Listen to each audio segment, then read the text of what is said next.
What's up, everybody? Welcome to episode 57 of the GlitchCast. Imagine, if you will, a world in ruins.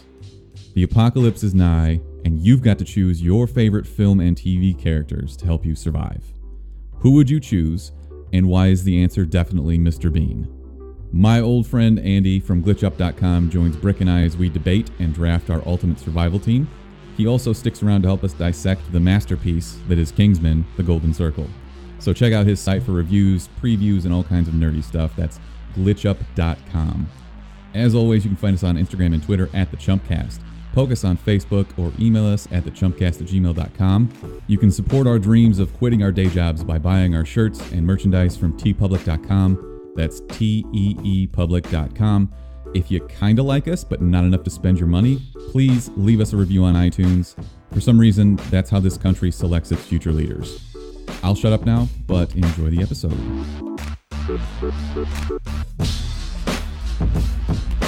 I like how you try to dictate what I do and don't cut out. Like if you said something really stupid, I would be like, oh, I don't want to embarrass Brick. I'll cut this out. And I appreciate it whenever I do. I never hear myself say that ever. You always seem like you just did 12 lines of blow. Yeah, no. Well, maybe. Actually, I just didn't take my medication today. Okay, that explains a lot of it. Explains a lot of it. Can you also talk in your microphone? How about you grab one of those books over there and throw it underneath that thing? You were a lineman. You just got in people's way. Yeah, exactly. That's my spectral awareness. Are we okay now? Can we move forward? I'm ready, man. Barely. I'm going to leave all of that in just so everybody knows what a fucking pain in my ass you are. No.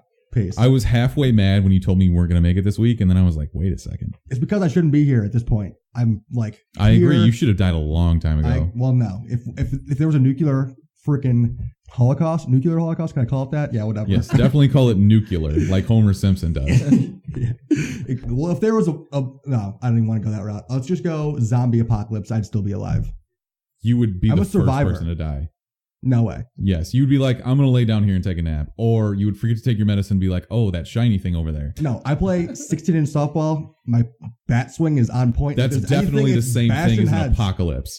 Zombie apocalypse is what I clarified immediately. I called zombie apocalypse. This whole thing's zombie? It's going zombie. Okay, I called it. This is my wild card. This is my wild card. That changes I'm not ready. Y'all aren't ready. I called my question. 30 seconds in, zombie already yelling. Wait, we're recording? Yes, we're recording. Oh, zombie apocalypse.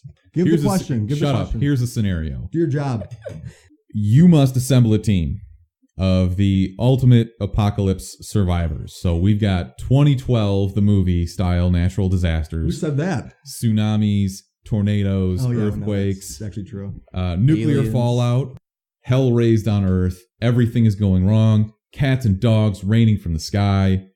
Here are the rules. We're selecting characters from either real life or movies or television. But no superpowers or supernatural abilities allowed.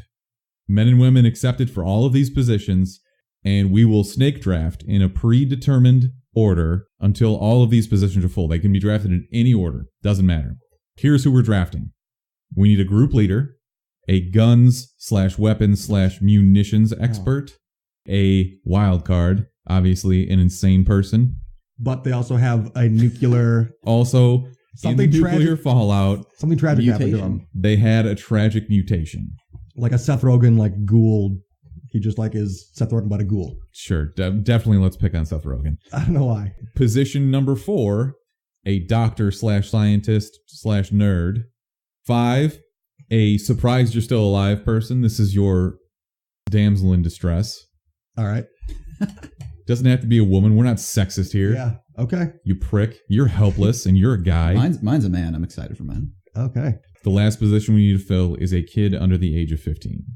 By the way, ladies and gentlemen, we have a guest here from glitchup.com. Andy, as our guest, you will go first. Brick, you can go second. I will go third. Unless you want to switch positions, you tell me now. No, I'll go whatever. Great. We should give Andy let him do a quick plug for Glitch early on, right?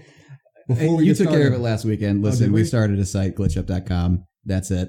We're starting a podcast too. Thank you for the GlitchCast for giving me some direction on how to start a podcast. And thanks for having me on board, guys. I'm excited to build this team. So first pick in the draft. I am going with Newt from Aliens as my kid under the age of 15. Okay, so this is an interesting pick that you're going for the weakest position immediately. What? Kid under the age of 15? She kicked ass in that movie. No, I'm definitely not saying that, but it's interesting that you chose the child in your first round. The child could be the weakest link of your team. It could be. That's what I'm You're saying. only as strong as your weakest link. That's For what sure. I'm saying. And it's because I wanted to do impression. Let's see it. This is Bill Paxton from Aliens. 17 days? Hey, man, I don't want to raid on your parade, but we're not going to last 17 hours. This little girl survived longer than that with no weapons and no training. Well, why don't you put her in charge, man? One of my favorite lines of Alien. Really just drafted her because I wanted to do that line. Wow. Wild card. I like it. All right. That's what I'm talking about. Who's second? Am I second or you are second, sweetheart. Okay. And also, if you could talk into that microphone, that would be excellent. I'm going to go with my guns guy, and it's got to be freaking John Wick, right? Oh. Just throw him in there, and he's up. He's going to kill, murder, kill everybody. I fully expected this to be your first pick, which is why I did not choose him. I actually just came up with this on the spot, and I knew that would be your first pick. No, I'm just in your brain. No. I don't need him. I have better options. I'm literally a step ahead of you. John Wick is going to murder everybody. Right up until I draft my guns guy, who is the Punisher. Nice. You saw the preview and got all hooked into it. Don't have to. I've seen the Thomas Jane version. I've seen the version with that other dude who was in Dexter and he was gay and he kissed Dexter Morgan. Wait, what? You don't remember that? Oh, you didn't see... That was Smith's favorite scene. Punisher. What the fuck? You didn't see his porn file earlier? Punisher Warzone. Oh, yeah, I didn't see that. Yeah, obviously. No. Most people didn't. But it has one of the best opening scenes ever just because of the murders that go down. So if you want to check that out, I can recommend it for that purpose only. Will do. Who has better murders, the Punisher or John Wick? I would say the Punisher because he's done a lot more of it. How do you know? You don't know John Wick before he was retired as an assassin? See, that's the other thing, is that John Wick only kills the target that he's paid to kill. Not in a the nuclear... Punisher will kill... This is a freaking apocalypse. Like, John Wick's like, yo, we got to... Until a zombie kills his dog. I have a question. Yeah, would John Wick kill a zombie dog? No way. No way. He's obsessed with dogs. That's yeah. what the it's a zombie dog. The dog's already dead. Every time he sees a dog, he'll have that flashback to his wife. I'll take care of the dog. Crying. I'll take care of the dogs. That's his kryptonite. Sure. Zombie dog comes charging at him. He's gone. So then all of a sudden, I'm the one killing the dogs and he's killing me. Ooh, that took a turn. I shouldn't have said anything. So I got another pick here. I'm going to go with my scientist position. Oh, because it's Nerd. Snake, right? Snake Draft. Yep. Give me Bruce Wayne / Batman. Okay, no superpowers. That's the gray area. Being a billionaire is not a superpower. True. Wow. Being the world's greatest detective is not a superpower. And also, he doesn't get any gadgets. I guess I can't really. I can sleep easy now, knowing that I've automatically won this argument. No, John Wick. Batman would murder John Wick. But Batman won't use guns. Well, I guess the Nolan Batman won't. Hey, my pick? Yeah. The Joker. He's a psycho, and he's better because he will kill his targets. He'll also kill Batman. He's ruthless. This is a freaking apocalypse. Nobody is safe. You got to be on Joker's. I like that you said nobody is safe because he would definitely murder you. You guys keep turning this into your teams fighting each other. That's exactly what this is. What's supposed to be who's the best protect team? You from the alien goddamn invasion? His team's out there. His team's out there coming for me, man. I'm killing his ass. I didn't know this was a season of The Walking Dead. Well, I guess so. This is what it is. Also, I think it's adorable that you think that the Joker would beat a team with Batman on it. As the Batman, there's no jail to put him in. Please tell me you're going to say what I think you're about to say. I know what he's going to say. Batman's never beaten the Joker. Doesn't matter. Fake news. The single stupidest thing that anyone has ever said on this podcast. Real things. And that is saying something. Not in real things.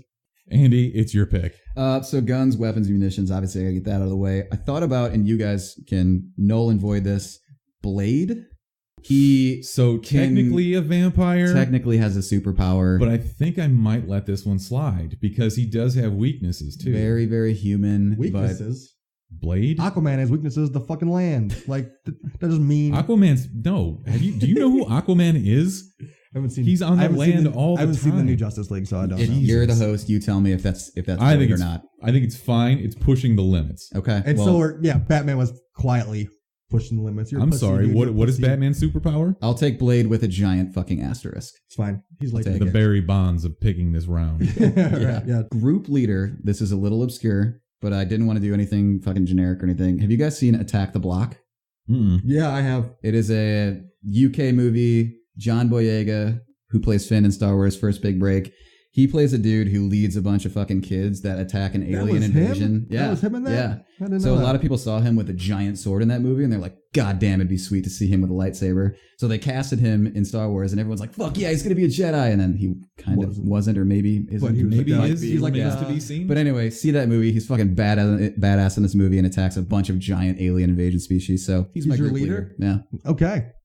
I don't even know what to call this. I'm trying to keep track of these. What'd you say his name was? John Boyega. I know John Boyega. I don't know his character name, but he's the group leader. We'll go John Boyega then. John Boyega. Sweet name to say. I'm going to have trouble remembering that that's not Finn. I think I'm going to go leader. No. The leader is I think the Joker is my leader. Because that's He's the crazier. wild card. He can't be a leader. He's my leader. You just murder everyone else in the team. All right, fine. His choice. Wow, this is the leader. Man. Okay, so I didn't who's your realize we wild were card getting then? a bye week here. For my funny wild card guy that turns into some sort of mutant bullshit, Jackie Chan turns into like some sort of half like apish character. So think about his moves as a human and his like.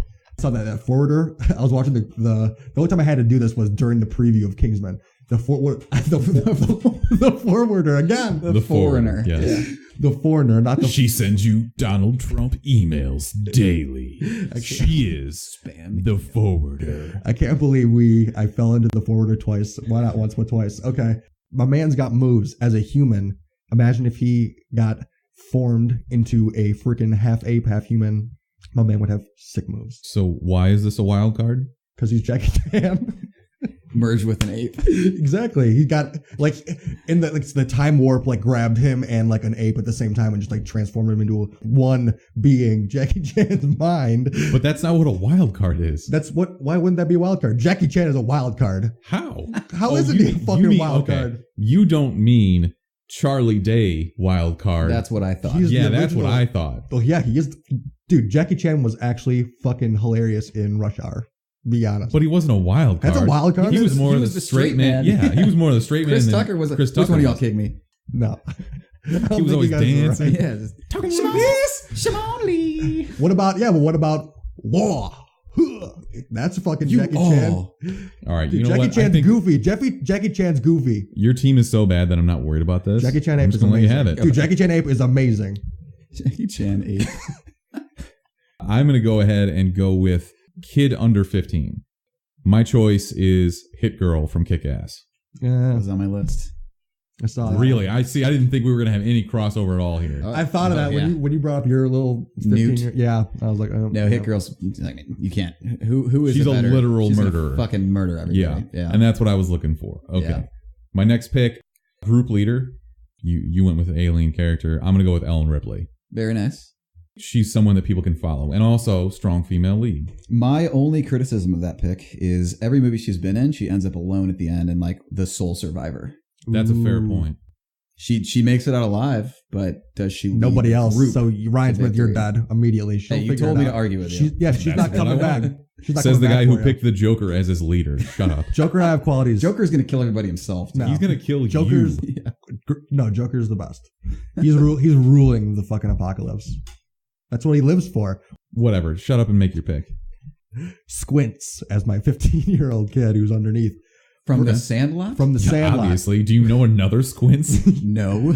Specifically for his storytelling. My man knows how to capture an audience. And if the apocalypse, you need some entertainment. Hilarious. You need some entertainment. Yeah, usually you would get that out of your wild card, but...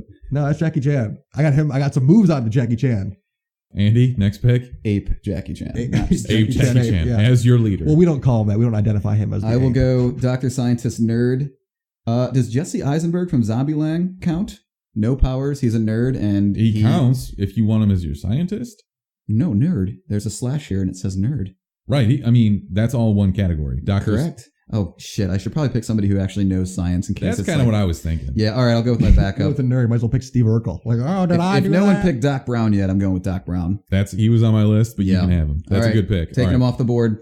And then my next pick would be the damsel in distress. This is also obscure, but Jaden Smith, whoever he plays from After Earth, is a fucking little bitch who's constantly needing saving and constantly needing his dad to fucking talk him out of situations. He's a little bitch the entire movie. Not a lot of people saw that shitty movie, but he's a little bitch. I was going to say two things. One, I can't believe you saw that. Two, It's so surprising that that's the case, considering it was a movie that Will Smith made exclusively for Jaden to star in. I know. He must hate his son that much. He's like, son, you a bitch, and you gonna play a bitch. All right, Brick, who's your next choice? I was going to say something about Jaden Smith, but then I totally blanked, dog. Yeah. Oh, I'm going to go scientist, super nerd, Rick Sanchez.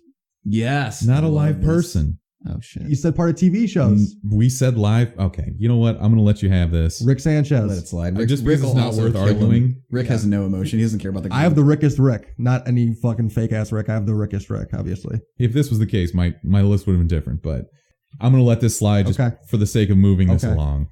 Idiot. I'm going to go with my wild card, Ace Ventura, Pet Detective.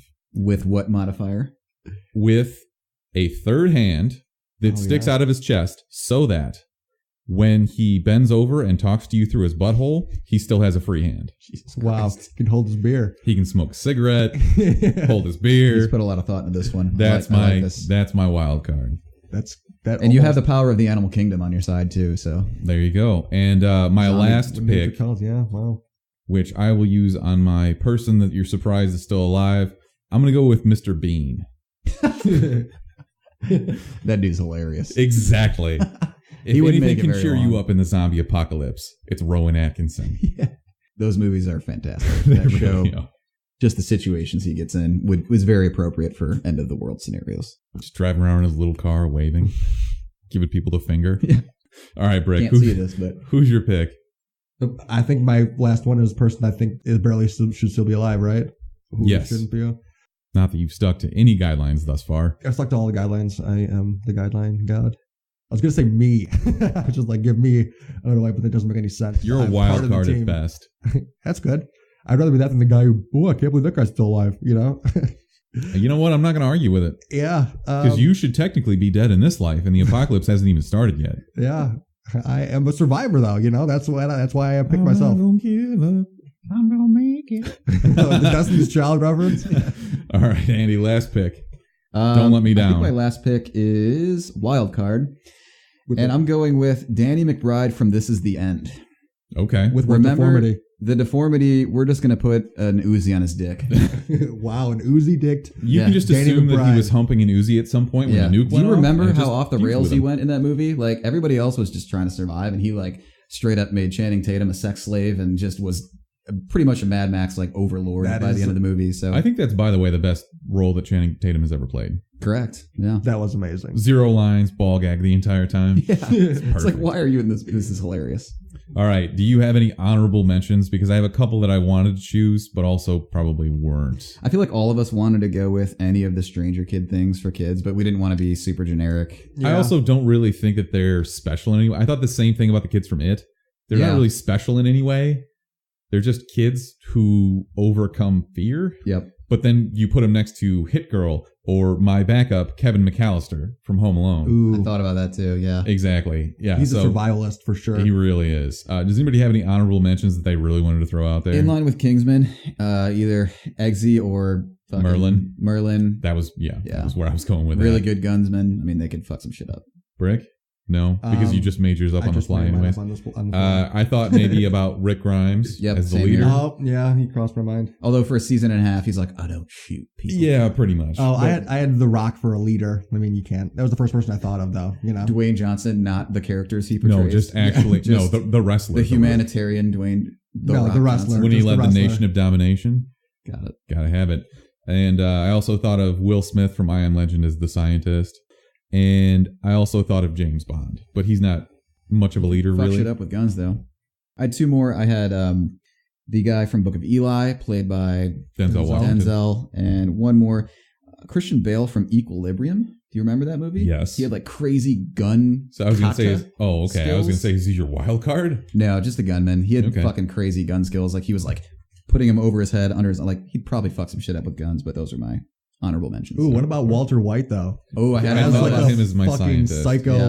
Yeah. But also, he really only cares about himself and his family. That's true. So we are his family, though. At that point, you're like, that's the apocalypse. That's the apocalypse you're living in. It's like he didn't take care of Jesse. He would kill Skylar before us, probably. God, I hope so. She was the worst. She sucked. Yeah. I think with that, we can move on to our best man /woman /whatever alive of the week. Andy, again, as our guest, I will allow you to go first. I'm going to go with whoever the fuck works in the Netflix marketing department, because we have a pop-up bar here in Chicago at Emporium in Logan Square, and they're hosting a Stranger Things pop-up. Really, really cool little bar that there's Stranger Things themed drinks. Just you kind of walk through it, 20 People minutes. love it too. The lines around the block out every the door. Friday. It's like 3 hour wait. They did this without any sort of license, and the Netflix CEO or marketing department, whatever, wrote them a letter and said, listen, we don't have a deal with you. And they put a bunch of Stranger Things influence references in there, and they were super nice. And they're like, yo, next time you do this, please let us know. We're happy to talk about this. Please shut this down in like 3 weeks. If you don't ask us next time, the Demogorgon could get pretty mad. We're happy to send you Eggo waffles, for the next bar experiment you guys do, but just reach out next time. So they were really cool about it. They could have sent some shitty cease and desist letter. We should post that letter on our Facebook page. Yeah, really, really cool stuff by them. So they're my pick.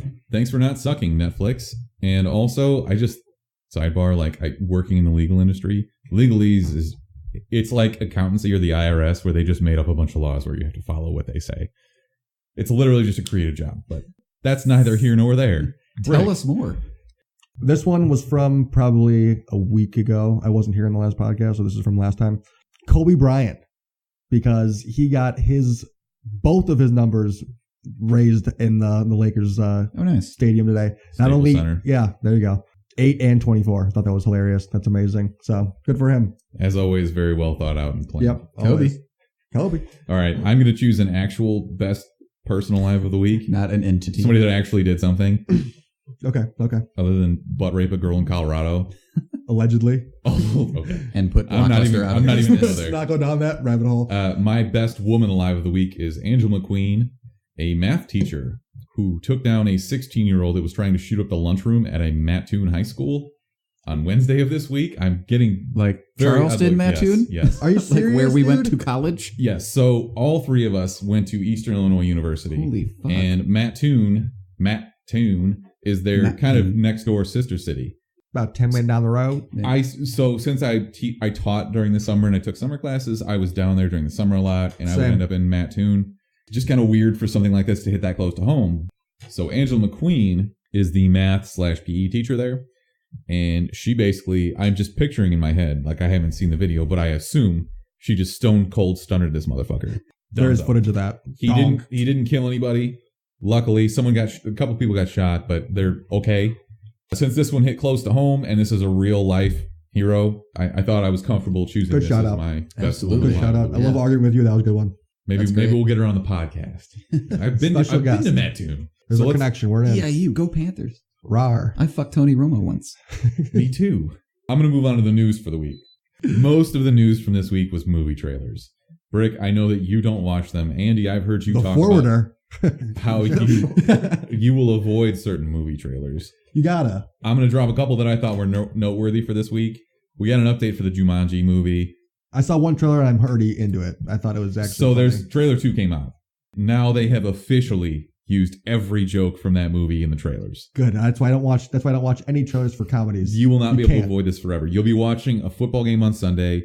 A commercial will come up and you'll see this trailer. The Rock is in it. They're going to market the shit out of it. Absolutely. This is one of the most marketable casts ever. Yeah. Jack Black. Outside of Karen Gillan, who nobody really knows. Dude, she played What's-Her-Face in Guardians. No. But I know her from Doctor Who. But sure. Yeah, that's Doctor Who? Exactly. I was kind of in love with her then, and also I saw her cast as Nebula, and she showed up at San Diego Comic-Con in 2013 with a shaved head. Mm-hmm. When in reality they could have just put a wig on her. Yeah, fine. But yeah, that's what I like about a story like that. But so that was really the only thing I need to say about this is that they probably at this point have just completely exhausted all of their jokes. Yeah, I have this weird. I think this movie is shitty and should never have been made. I have this weird attachment to the original Jumanji movie. It's Robin Williams. Nostalgia-wise, I'm like, this movie was awesome. But if I watched it again right now, I'd probably like, this movie sucked. So I'm like, they're shitting all over my childhood. I don't want to see this. So I did not see trailer 2, saw trailer 1. Fuck that. I saw it before Kingsman, so. Gotcha. Yeah, I saw it too. Trust me, I'm not seeking these out. I couldn't. I saw it the first day the first one came out, and I was like, I think this is going to be I stumbled upon it, and I was like, I got The Rock. I'll check this one out. And I'd never watch movie trailers though. I literally will go to theaters and I'll wait. I have a perfectly timed system where I get there I see one preview, I walk in, you boom. wait 22 minutes later. Exactly. Yeah. I time it all out. 22 minutes in the theater is way too long. there are at least 6 to 8 trailers for every movie now. Yeah. You can't escape it. And then they intersplice like Coke ads. You're like, God damn it. And I was a sucker and got popcorn this time for some reason. No, I was like, I'm feeling popcorn. Do either of you go, the one on Western is Regal Cinemas, right? Yeah. Do you see the same fucking student film before every movie? Yeah, the Coke one? Oh my God. Mine was different this time. Terrible student Mine was film. different. Let me shoot one. It'll be way better. It's 2 kids from Truman University, and I'm sure that they spent a ton of time on this and did a great job. But yeah, good job, guys. You. Get off of my fucking movie screen. If I see you again, I'm going to go. You just have to show up 22 minutes late. Jackie Chan ape shit. Pretty much. The forwarder. We got another trailer for a movie called Anna and the Apocalypse, which apparently is a comedy zombie musical. I did not watch this trailer. You should watch this because it looks kind of hilarious. I'm sure that it's going to be what would have been the equivalent to a straight to VHS movie in the 90s. I don't see this getting a wide theatrical release. Give me a good critic score and I'll see it. It's not going to get it. Do you really need that? No, I will see anything that looks even remotely similar to my interests. Yeah, that didn't really get it for me, even though it's in the apocalypse, which is what we've been talking about this entire time. I just completely comedy on it. Zombie musical. What part of that is not in your wheelhouse? I guess it's all in my wheelhouse. What if it was set in the 1950s? I mean, 1,000 million. Peace. We had a trailer for a movie called Cook Off, which is Andy just rolled his eyes so hard he saw the what if it was Cook Off and it was Walter White versus Jesse Pinkman? He would obviously 100% in. Obviously, that's a different story. All right, Cook Off though is a trailer, a parody movie of a cooking competition. So like think MasterChef. Fat Melissa McCarthy shows up and falls to the ground while carrying food because that's what Melissa McCarthy I just wanted one non-Melissa McCarthy cliche scene in the trailer, and there it is. Nope. Falls on the ground, drops her food. Yep, just being fat. One trick pony. Eating a bunch of sugar, just being a dumbass. I can't stand this. Yeah, actually, the supporting cast, some of that trailer looked kind of funny. Who? Yeah, absolutely. Jeff Goldberg from Reno 911. Yeah, I think I saw a couple of Reno. Totally blanking on her name. Is that the cop? Yes. Well, the cop from Reno 911. Yeah, it's the cop in Reno 911. One of the 10 cops. Yeah. Who's the sheriff? He's hilarious. No, that's you're thinking of Dangle. That's not him. Yeah, that's Dangle not Tom cracks Lennon. me out with his stupid ass boots. They couldn't pay him enough to be in this shitty movie. Well, he did write fucking Herbie the Love Bug, so Jesus Christ. So you can pay him to do anything. I have a trailer that I actually want to talk about, by the way. Go ahead. The new freaking Super Troopers looks hilarious. Super Troopers. Couple weeks old. We talked about that weeks ago. I wasn't here for it, and I just saw it, and I was like, I'm super pumped about it. Thanks for your contribution. Hot take, gonna be dope. All right, see ya. Releases on 4/20. Did you guys see that new Godzilla movie? Yeah, it's got Matthew Broderick. You guys heard of Seinfeld? The next trailer is The Tomb Raider. We're getting into the big budget blockbusters now. The most noteworthy thing about this was the ridiculous poster that they released with it, where her neck was about 3 feet long. Mm-hmm. Like a woman with a long neck. Super long. I like a woman who is half giraffe. So you liked that one chick from Madagascar? Who played, Oh no, that was actually that was Ross. Just a real giraffe. No, that was Ross from Friends. What the hell is that? Still sexual. David Schwimmer. This trailer did not really intrigue me, and also I don't know when Hollywood's finally going to give up on making these video game movies. Brick, I'm assuming you played this reboot of the franchise. I did. They finally scaled down her boobs a little bit. Yeah, like it was a great game. I played this game, and the trailer goes through a lot of the same beats that the game did. I like Alicia Vikander as Lara Croft, but my God, the CG was trash, and so was the dialogue, and this does not look good. See, yeah, I played the beta to it when I was at PAX. They played the mode was you literally couldn't get killed. Like my friend was like, all right, we're gonna try this out. So he just like stood there and he got shot and no damage. Like bears attacked you. And literally, shit. Yeah, he just like survived. So that just turned me off immediately to it. But I when was the last movie? What was it with Angelina Jolie? Yeah, she made 2 of them. 15 years ago. Really? Yeah, 10, 8, probably 10 years ago. Yeah.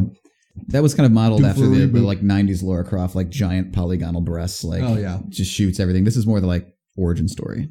And she also thinks instead of just shooting everything. Correct. Yeah. Still looks like dog shit. Yeah. Doesn't look good. My question to the you next is Assassin's Creed. What game would you want to be in a movie? That's a good question for the next video game movie spinoff. Yeah. Do you want to save that for discussion? No, go ahead. Let's go for it. I mean, I got nothing. You haven't thought about this? No, I mean, I think Halo has been in the mix for a long time. Rocket League, the movie. Cars in soccer. That's it. They need to make a Zelda movie. If they can make a movie out of fucking emojis, I'm pretty sure they can handle Rocket League. Dude, Zelda was in talks for a Netflix adaptation for a while. I saw there was one brutal April Fool's joke that someone sent me that was like this super dope trailer for like a next fan trailer. Yeah, and it was like amazing, and I was like super hyped for it, and then it just never got. What's the dude's name that plays Legolas? Orlando Bloom. Obviously, he's Zelda, or he's for Link. sure, Link, not Zelda. Well, he could probably actually play Zelda too. He could play both. Yeah. He's got a lot of feminine features. Yes, exactly. No, Neil Gaiman, the director of District 9, and he's Neil Blomkamp. Neil Gaiman does American Gods. Neil Blomkamp was eventually, or was signed to do Halo for a while, and then it fell through. I would love to see a Halo adaptation done right. Halo would be amazing with a $150 million budget. Yeah, huge budget. They kept saying Spielberg was gonna they kept announcing all these things that like Spielberg is locked up for the next 10 years doing shitty retreads of stuff that's already been done, like E.T. 2. But Ready Player One, right? Mm-hmm. The last trailer that I will touch on this week is the Netflix Punisher series. Dude, I'm a huge fucking Punisher fan. I have been, I don't know, since probably the early 2000s, not super earlier than that. This is just a completely vicious trailer of him having these flashbacks to his family getting murdered. If you don't know the Punisher story, the mob kills his family, his wife and his daughter, and he just turns into a vigilante that murders everyone that deserves it. He's got this really strict code of ethics, kills anyone who breaks the law, doesn't give a fuck, but also won't touch anybody that he deems to be a good person. Like, he had a really big showdown with Captain America in the original Civil War comic book run. It's basically like, Cap, you're going to beat the shit out of me. I'm not going to touch you because you're a hero. You do all good. Yeah, it's whatever. That's his story. But I think this trailer looks amazing. The music was set to an awesome cut of Metallica's One, which is just amazing to hear, and also set with, muzzle flashing bullets. Yeah. Did we get an outro song? Maybe. That's pretty intense, but yeah, no, it was good. And they do an awesome job of juxtaposing his terrified nature of like losing his family to also having to murder all these mob members, but also save all these law enforcement people and shit. Really well shot. I'm very hopeful for this series. They still haven't dropped the release date. They just said 2017. I have a feeling this is going to be one of those Friday when you weren't expecting it. Guess what? Boom, Punisher in your face. Your weekend plans have changed. Here's Frank Castle's dick in your mouth. Yeah. You also get your first look at Microchip, who is the guy who is like the scientist that arms him, does his gadgets and shit, which is kind of cool. But yeah, I'm very excited for this, just to tie into the whole Defenders universe. Lame. Yeah.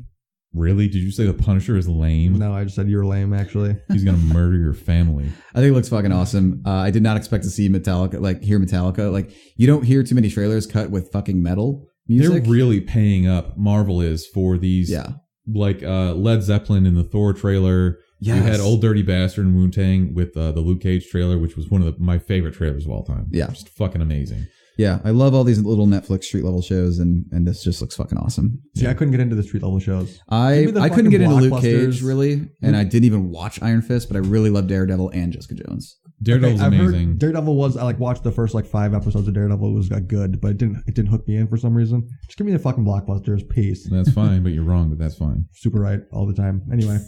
Did you watch Iron Fist? Oh, yeah. I've seen all of them, and was that the worst of the 4? He just got fisted. It wasn't close. Time. He would rather get fisted. It wasn't even close. Like, it was horrible. I've broken my leg, and that was better than watching Iron Fist. Okay. I will never watch it. I've done my job for today. Thank you. All right. In actual news, Ragnarok director Taika Waititi is in talks to direct the live-action Akira remake. Fuck yeah. Love fucking Taika. For some god-awful reason. No one has apparently learned anything from these anime adaptations like Ghost in the Shell. It shouldn't happen, but I fucking love this director. Yeah, but why would you... Taika Waititi should be smarter than this. Yes. And also, this is a deadly serious... Like, there are no jokes in Akira. It's just completely serious. Yeah. It's just Hollywood's doing this thing where they pick these, fucking indie directors and give them blockbusters and hope it works out, instead of paying for people who directed blockbusters. Anymore, though. Well, not after Thor Ragnarok, he won't be, but... I mean, I love his movies. Yeah. I love What We Do in the Shadows. He's great. And I think that Thor's going to be awesome. This is not his wheelhouse. I think Thor fits. There's going to be a lot of humor in that, but Chris Hemsworth is funny. Yeah. Yes, I get that. It's like giving fucking Trevorrow Star Wars. Kind of, yeah. I mean, Jurassic World. You're just giving these random... Trevorrow did Safety Not Guaranteed, then Jurassic World. What the fuck are you doing? Well, and we talked about it a little bit last week on Star Wars. They're having so much trouble keeping directors. Yeah. That I think they just want somebody that will shut up and not try to argue with their design choices and the script choices.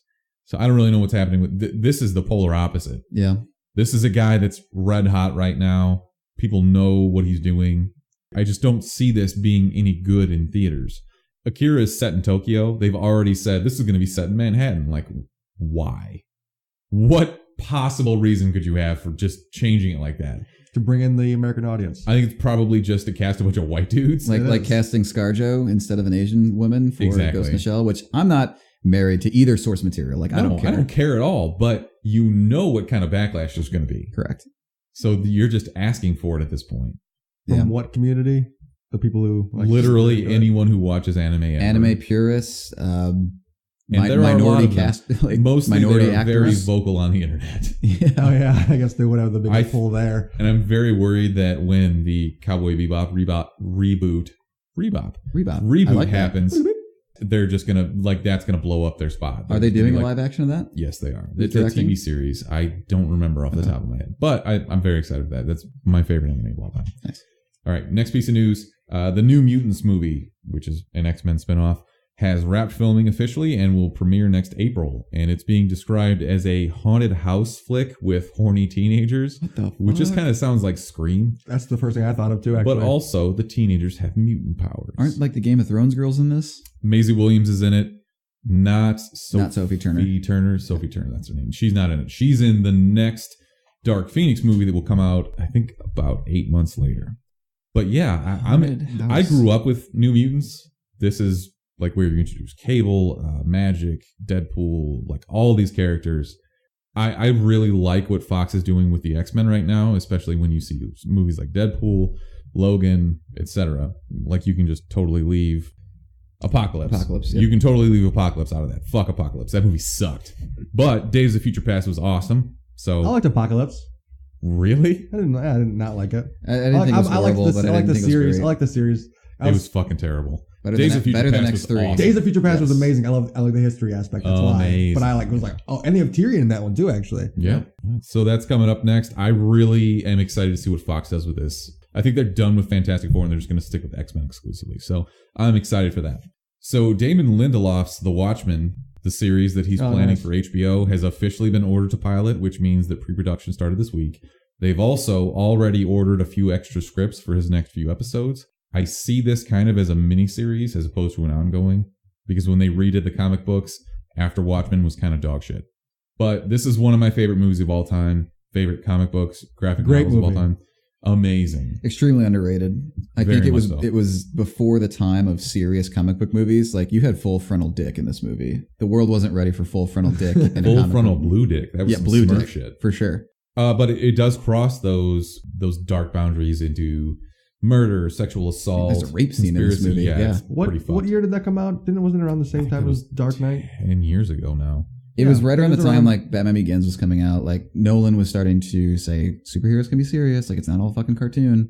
And I just think now it's probably a good time for that shit to come back. Like, it is, but I wish the movie was so polarizing that no one gave it a second chance. If you hated it, you hated it. Which sucks because even the director's cut is outstanding. It is really good. 4 hours long. That but Rorschach death scene, man, gets me every time. Just gets me every time. As a huge, massive Lindelof fan, love Lost, love Leftovers. Leftovers is my favorite show in the last 3-5 years. Really excited for the show. I will follow Damon Lindelof into any show he directs. I've heard Leftovers was good, actually. I probably should get into that. Yeah, I'm incredible. Surprised that Mark hasn't forced us to because of his abhorrent love for HBO. Like, I like a lot of what HBO does. They have a lot of trash, actually, but they have a lot of great content. He made me watch Big Little Lies, and I will never forgive him for that. It's fucking terrible. The last piece of news, I promise. Matthew Vaughn, the director of Kingsman, is reportedly in talks to direct the Man of Steel sequel. So nobody likes the first Man of Steel. I think that if Matthew Vaughn were signed on to direct the second, that I would definitely watch it. Yeah. Hell yeah. I'm in. I mean, even though Superman is such a dope and just a fucking bore. See, you only see Superman on the surface because you don't have any familiarity with comic books. He is nuanced. He does have weaknesses. He's got personal issues. He's kind of... See, that's... You will go see this lame thing. because it will be a blockbuster. Oh, of course. And yeah, you'll go make me see it to be part of this. Just like Kingsman, it's going to have fucking awesome directed action scenes. I love the choreography in Kingsman, so that's why I'm in. Hopefully the color palette will improve a little bit from the... Won't be sepia. Yeah. It's just dark blue over everything. Yeah, blue gels. Bleak as fuck. Give me more blue. Just give me some color. Yeah. Well, Vaughn has a lot of color in these Kingsman movies, so this will... I loved it. So that sets me up as a segue into Kingsman, which is our movie review for the week. So as usual, we will do our non-spoiler, a little bit breakdown, talk about some of the actors, etc. And then we will talk about the plot and what we liked, what we didn't like. So this was directed by Matthew Vaughn, as we said. If you don't know Matthew Vaughn, you suck and I hate you, but it's okay. You still have time to recover. Outside of the latest Fantastic Four movie, he's done really awesome shit as a director. He's produced some kind of bad movies, but whatever. But he did Kick-Ass 1 and 2, which I will forgive him for number 2. He did Layer Cake with Daniel Craig, which is a very big sleeper movie for me. Did you say Layer Cake? Layer Cake with Daniel Craig. Oh my God, Jimmy McCourt. I was just at their house, was telling me that is the movie that I should watch randomly. He said yes. Yeah. Shout out to Jimmy. What up, what up? He did one of the best X-Men movies, First Class. He did, he produced Snatch and Lock, Stock, and Two Smoking Barrels. I would like to see him get more into the directing side than the producing side because he's produced some, kind of smaller movie stuff. But this is projecting currently for about $50 million on their opening weekend. Had a really big opening Thursday. They've got a $104 million budget, so they've got some stuff to cover. I don't know that this had a wide release worldwide yet, but it'll get there, which probably bodes well for the sequel/spinoffs that we'll get into later. Currently on Rotten Tomatoes, we got 50% from the critics, but it's 77% from fans. And we say this every time there's a big discrepancy there. Popcorn movie. Popcorn. Mm-hmm. Completely. Yep. Was that a good impression? Popcorn. Take it. Deep, wishy. Pop. Was that good or no? No, that was terrible. Pop. All right, I'll shut the fuck up. Thank you. When you have this discrepancy, just know what you're getting into. This is a movie, and especially if you saw the first one, I can't imagine that you would go to see the second one without having seen the first one, because that movie is amazing, and it completely sets you up for what this world is. So just keep that in mind if you're on the fence about this. I wish I would have saw the first one again. I loved it. I've seen it like 4 times, but I wanted to get that fresh into it. But you know what you're getting into if you're going to Kingsman 2. Exactly. I knew one of the best sleeper movies of all time. No expectations.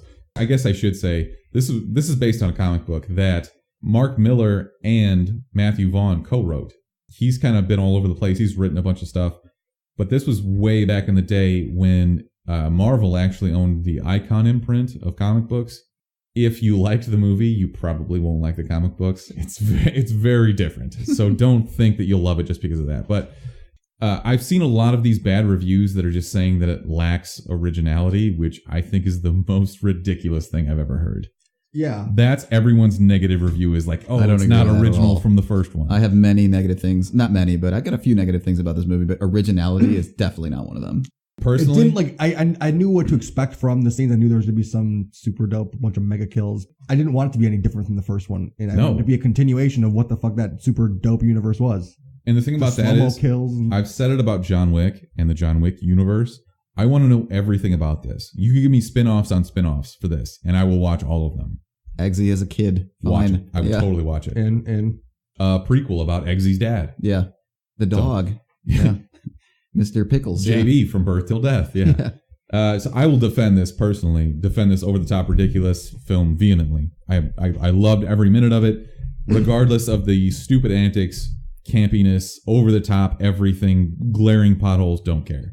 I knew exactly what I was getting going into this, and I will stand by it. It's a movie that pokes fun at itself and doesn't really hide it. I'm going to go ahead and give this a rating, and then I'll pass it off to the rest of you. I'm going to give this a 9.5.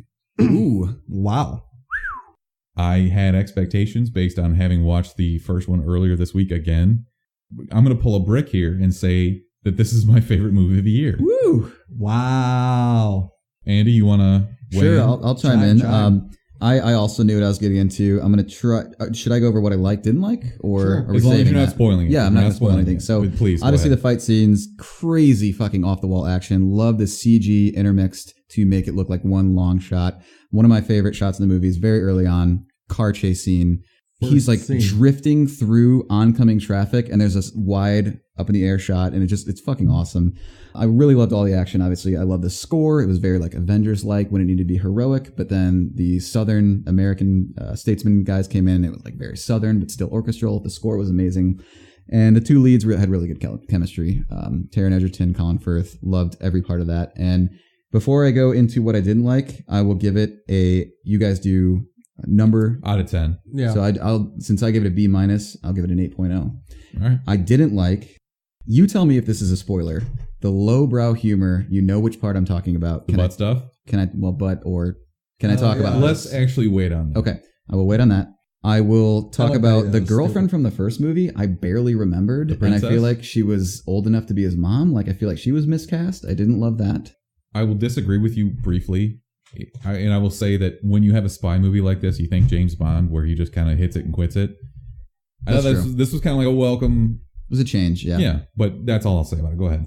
Didn't love her character. An underutilization of one character. Can I talk about that? Kind of a spoiler, but I thought they would fucking make him a badass this movie. And I think they're saving him for potentially the next movie, maybe not. But I thought I'd see more of him. Didn't really see a lot of him. Definitely agree. They even cut his best scene from the trailer from this movie. Yeah. America. Where he's that was amazing. Yep. That would have been so perfect. That was the best part of it. I didn't realize they cut it. That would have been much better. You'll see it in the director's cut, but until then, drastic underutilization. Yeah. All right, Britt, give me your review on this. I have one more real quick. Oh, I'm sorry. I'm not sure I really love the villain. I don't know. Like, Julianne Moore gave her best performance, but I didn't really know what her intentions were. Did she want money, power, to just be like the ruler of the entire legal drug trade in the world? She gave her best performance. I think she gave her best performance with the materials she was given. I just don't know if I liked her wacky character, but obviously a wacky villain thing is something that they did in the first movie, so... If I may contradict. Go ahead. She says in the beginning of the film, I'm one of the richest people in the world and nobody knows my name. Right. She's obviously power hungry, but also she plays it as someone's, like your friend's mom who was on Xanax and has had a couple glasses of wine. Here, just eat this burger. Which is fine. She's obviously unhinged. And I'm sorry. This is like, I feel as though if I say this is my favorite movie of the year, I better defend it. Absolutely. So I will have more to talk about when spoilers come. Sure. Brick. I saw the movie, the first one, like a long time ago. I've seen it a couple times, but I wish I would have saw it more recently. Having said that, I knew exactly what I was getting into. Like they said, just the action was sweet and I wanted to have all those. There was never a dull moment. I do agree the villain was meh, but I did remember when they dropped like Samuel L. Jackson in the first one. He was like a goofy wacko. So rewatching the first one with him probably and helped. His lisp half the time is, oh my God, it's so bad. It's so bad. I mean, it made me kind of enjoy it more, but yes, I completely get what you're saying. Thinking back on it, like now, the cheesy part of it is what I kind of enjoyed about it too. Like how the names, whiskey and champagne, ginger ale and tequila, it is that cheesy, but also just like take it in for what it is. That cheese ball, let's just do it simple and make it an awesome action scene. I'm going to go with like an 8.5. I'll go right in the middle between both of you guys. 8.5. 9.5. Yeah, I guess almost. I'm sorry. I will. Hey, this movie's certified fresh by Rotten Tomato standards. With scores, but from fans, but 50% from critics. But also, fuck critics. Fuck critics. Yeah. Just because it's not Schindler's List. Sorry. No shit. I watched that the other day. A couple other things about this before we get into spoilers. I would have enjoyed a deeper dive into a few of the characters, especially the statesman, like you mentioned. Yep. But we're already over 2 hours long. Yeah, but there are some things that I'll talk about with spoilers that could have been cut. That's probably true. If you watch the trailer for this, you know that Colin Firth is back. They shouldn't have had that. They shouldn't have had that. I agree. But this is a character that has won a fucking Oscar, I believe. I think so. They got to show him if they got him casted in this movie for the King's Speech. Yeah, King's Speech. Yeah. That's honestly, a bigger reveal. It didn't offend me because when I knew that it was coming, it didn't detract. Like I wasn't shocked when I saw the movie, and I was like, okay, well, you can kind of talk about other things. You can focus on other shit. I understand that people wouldn't want to see that, but also, I mean, Matthew Vaughn was pissed that this came out in the trailer. Oh, really? He had some stuff to say about it. He said something along the lines of... I think people will be really pissed at how absurd it is that he came back if they see it in the theater. So let's just fucking tell him he's coming back. Because it's absurd as fuck. That's kind of the bus that I'm on. Yeah. I'm not mad about it just because, again, you're setting the table for what you know the universe to be. If you know that people can quote unquote come back from the dead, it just kind of lends to the story. Yeah. But yeah, Matthew Vaughn was not pleased about this. He said that in the future he would probably take more of the helm of his advertising. When you sign that away, the studio kind of just does whatever the fuck they want. It's like signing away animation rights. Yeah. Mr. Banana Grabber. Banana Grabber. The most important part of all the marketing for this movie is the fact that there's a picture floating around on the internet of the pug, JB, who showed up at the Hollywood premiere in a suit coat. Amazing. That's Please, amazing. Hollywood, give me more of this marketing. Dogs in suit coats. Dogs in suit coats, smoking jackets. I'll take all of it. Absolutely. Speaking of, we need that smoking jacket for real, though. Oh my God, don't even get me started. Erica was already talking to me about, well, if you get it, you're going to have to take it to a tailor. Trust me, we already talked about it. Yo, just get a loan immediately and just do it. I will spend my child's inheritance on that. I don't give a fuck. Good. You look fresh as fuck, though. That's the best suit ever. Total Film had an interview with Matthew Vaughn, and he revealed that his personal choice to play the villain of Kingsman 3, were it to happen, would be Dwayne "The Rock" Johnson. Sold. I will buy a ticket for this tomorrow. I don't care if this never comes out. I will go see this. Who are they bringing in? I guess I'll argue, since that's why you brought me here. Like, this is like the Ken Jeong of action stars. Like, everybody's sick of Ken Jeong by now, right? Have we seen enough Ken Jeong? But Ken Jeong have we seen enough Dwayne "The Rock" Johnson at this point? No. He's really going to be the villain? Come on. No, because one of them has charisma, and the other one is Ken Jeong. Yeah, Ken Jeong. Yeah, I don't know, man. Give me someone more interesting. Speaking of Ken Jeong, what are they gonna? Give me like Michael Shannon as the villain or something. Really, you haven't seen enough Michael Shannon yet? Especially as a villain. He's crazy. Michael Shannon. He's Zod from Man of Steel. What about what would be the third group? They had the Statesman. They have the Kingsman. You just want to make this bad racist joke, don't you? The Ninja. The Ninja. No, that's not what you said to me earlier. The Ninjaman. No, they call him the Chinaman. The Chinaman is not the preferred nomenclature here. Also, Asian American. It would be the freaking ninjas. Jesus Christ. Just because, obviously, they're going with the man theme here. What else would it be? Anyways. We can cut that out. Anyways, no, that's definitely staying in. I'm going to send that to your employer. Matthew Vaughn has already talked about also spinning off into a Statesman movie, which I'm in for. Oh, for sure. I will give a brief breakdown of this, like a 2-line summary of the plot. Poppy, played by Julianne Moore, is your drug kingpin in this. I've already described her a little bit. She sets up shop in Cambodia in this 1950s replica of a town, which is kind of hilarious, and holds the world hostage with these poison drugs. So apparently everybody in the world does drugs, but good for them.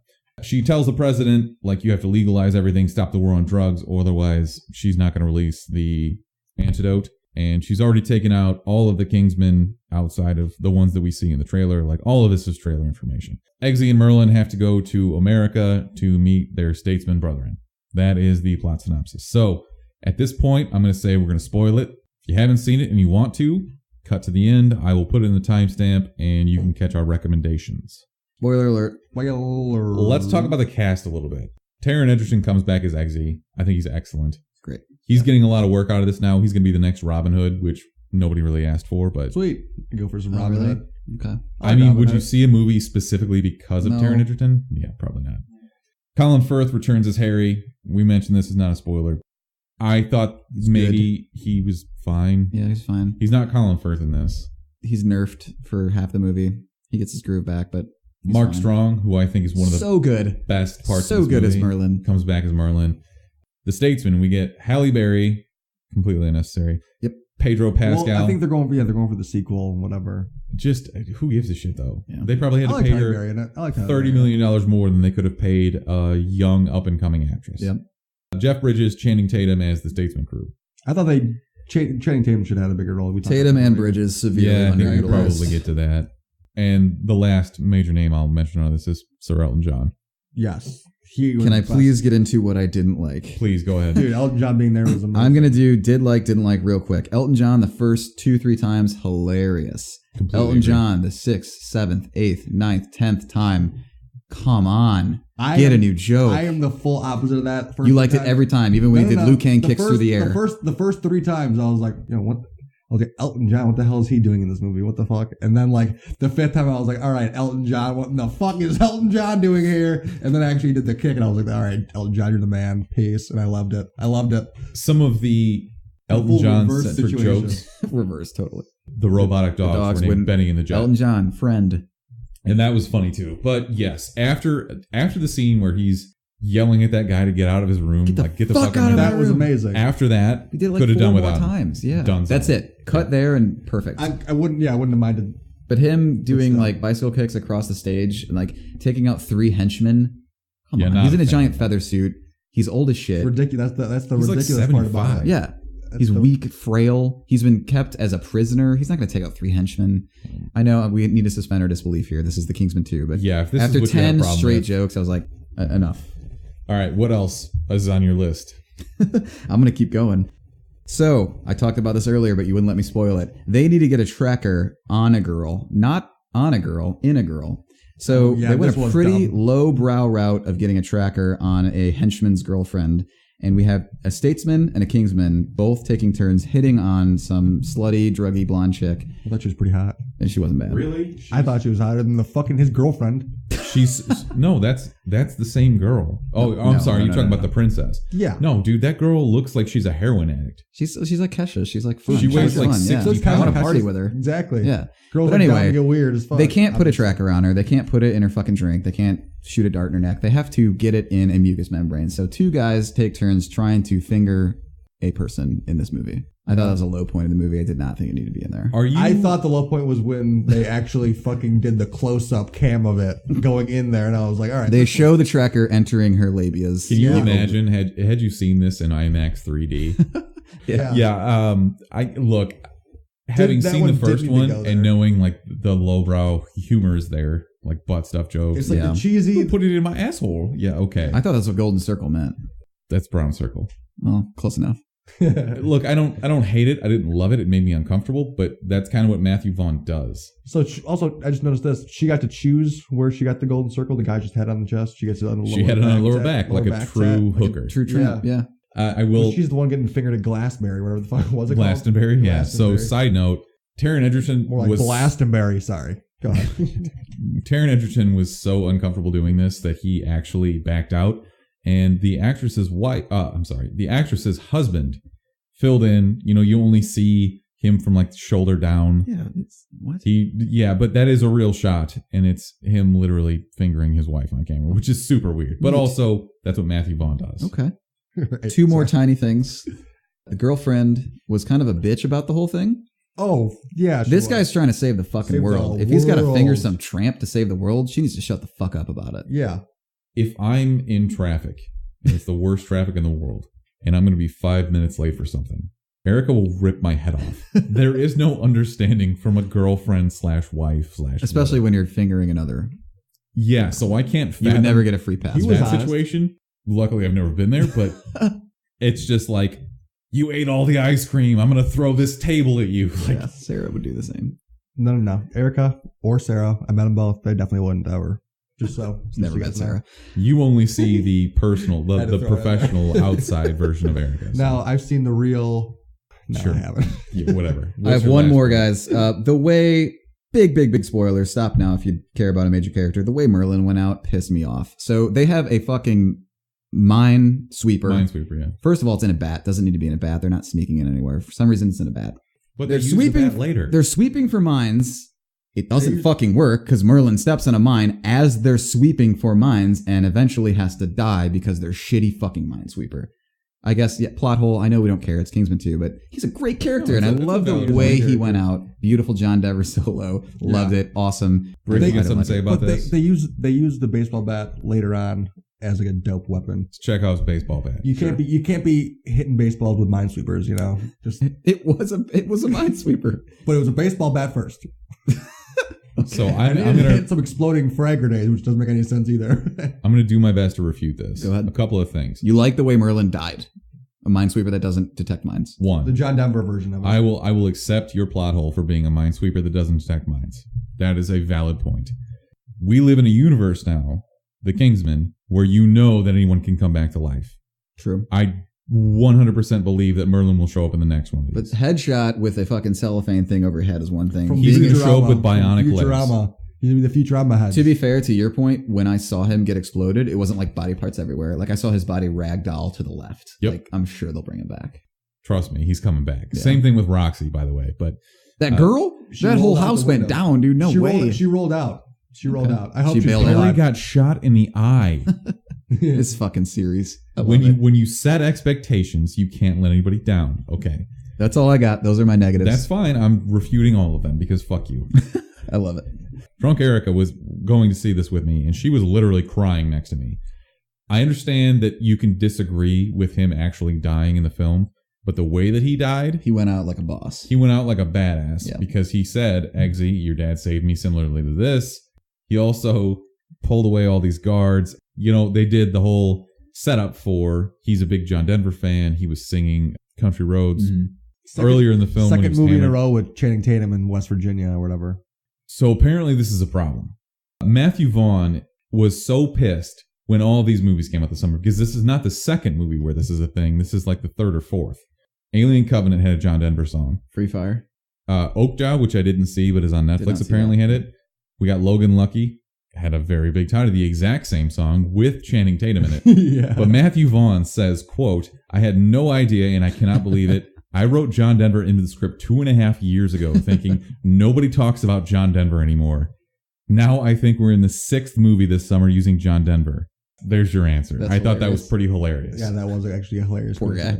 Yeah. But Brick, I assume you have some thoughts on this before I just go off on a fucking rampage. So yeah, I guess I got a little something. I guess my favorite scene in the movie, I think, was going to be when they go into that winter, James Bond winter evil. The bunker? Bunker, yeah.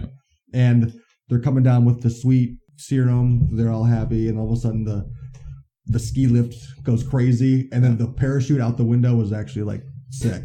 And the guy that looks at him and says, I haven't had a shit this good in 3 weeks. Good shit I've had. That was fantastic. The action set pieces in this were great. They were fantastic, which we haven't really gotten into. Once you see it, you're just like, yeah, it's super amazing. I wanted them to go over the house. I wanted him to start flying that thing instead of landing. That would have been pretty cool. That'd have been way sicker. But so is that your favorite action scene? Is that safe to say? Yeah, that's my favorite action scene. Mine was the second to last action scene of them just fucking everybody up at the Aztec 50s set piece. I actually wish that was the final confrontation versus like the more intimate one. Him versus Whiskey. Yeah.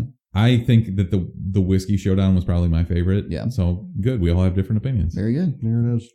I think that I appreciate this so much because of the writing and the way that it tied everything in. Nothing was set up. Like Brick, we talk about Chekhov's gun. If you set something up in a movie, it needs to pay off later. And in my opinion, everything pays off in this. Everything that you set up in 1 and 2, acts 1 and 2, pays off in either the second or third act. For example, you show Poppy Land early on, and she sets up like this is a 50s place. You also see that guy get like the molten gold tattoo. So that's like you show up later when he's defeating the dog. He dumps it on there. Chekhov's golden molten pot. Between that and the bowling alley scene where you see the guy throw a bowling ball and where does he get the bowling ball from?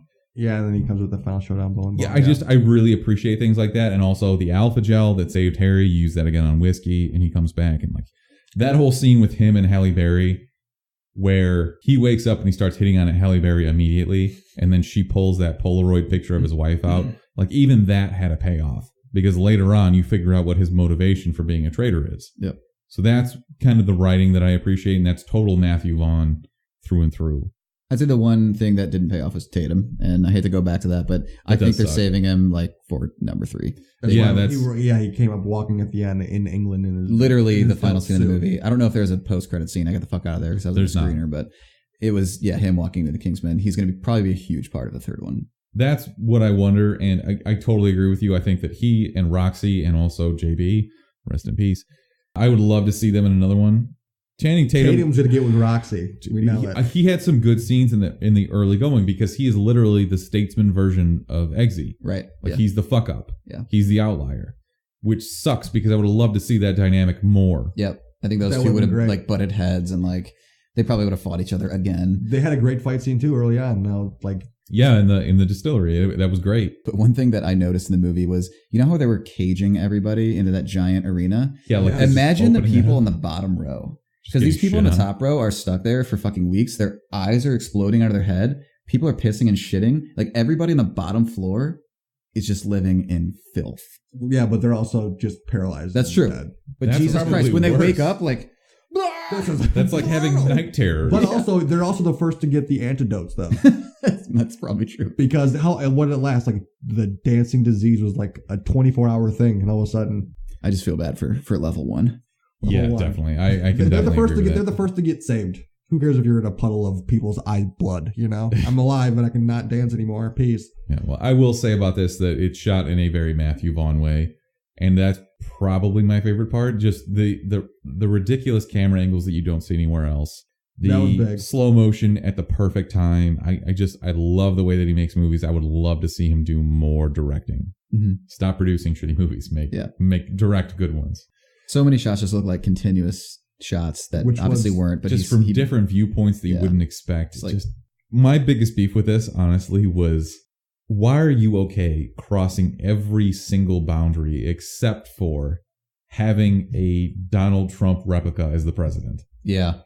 Because they literally blew up Barack Obama's head in the first one. You know that you're okay going there. You're watching Fox News the whole movie. That's because Fox backed. Well, you know what? I just answered my own question. I just answered my own question. Fox produced this movie. They backed it. Yep. Okay. Nope. Okay.